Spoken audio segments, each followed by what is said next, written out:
Graduate forum کے وفد نے ایڈمنسٹریٹر کراچی ڈاکٹر سید سیف الرحمان اور میٹروپولیٹن کمشنر بلدیہ عظمیٰ کراچی شجاعت حسین سے علیحدہ ملاقات کی۔ گریجویٹ فورم کے ساتھ تعاون کی درخواست بھی کی گئی۔ اس موقع پر نوید انور صدیقی، عبدالقادر خان سادہ کے ساتھ ساتھ متحدہ ورکرز فرنٹ کے محمد احمد کے ساتھ ساتھ ڈائریکٹر میڈیا مینجمنٹ علی حسن ساجد بھی موجود تھے۔ ملاقات کے دوران جہاں ان کو ایڈمنسٹریٹر کراچی کا چارج سنبھالنے پر دل کی گہرائیوں سے مبارکباد دی، وہیں پر نوید انور صدیقی نے پھولوں کا گلدستہ بھی پیش کیا، جبکہ عبدالقادر خان زادہ جو کسی تعارف کے محتاج نہیں اور عوامی خدمت میں اورنگی ٹاؤن میں نہ بھولنے والی شخصیت ہیں، انہوں نے میونسپل کمشنر یعنی شجاعت حسین سے جو کہ نومولود ہیں ان سے بھی ملاقات کی اور ان کو بھی تحائف پھولوں کا تحفہ پیش کیا اور اس موقع پر ان سے بھی تعاون کی درخواست کی تاکہ گریجویٹ فورم کے ساتھ تعاون کر کے شہر کی ترقی میں اپنا کردار ادا کر سکیں۔ واضح رہے کہ مستقبل میں بھی کراچی کی ترقی کے لیے رابطے جاری رکھنے پر بھی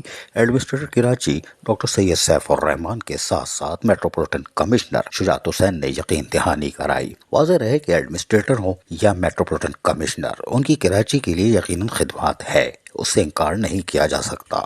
اور عبدالقادر خان زادہ جو کہ اورنگی ٹاؤن یعنی ضلع غربی میں عوامی خدمت کے ریکارڈ کام کر چکے ہیں، ان کا بھی کوئی تعارف نہیں، اور یہی وجہ ہے کہ کراچی کی ترقی کی اور اس کی بحالی خوشحالی لوگوں کے لیے ایک بار پھر گریجویٹ فورم سے تعاون کی درخواست کی گئی ہے۔ عزیز عارف، KBS بلدیاتی نیوز کراچی۔ ایسی ہی خوبصورت ویڈیوز فیوچر میں حاصل کرنے کے لیے ریڈ بٹن پر کلک کر کے اور بیل آئیکن کو پریس کر کے ہم سب کے سبسکرائبر بننا مت بھولیے۔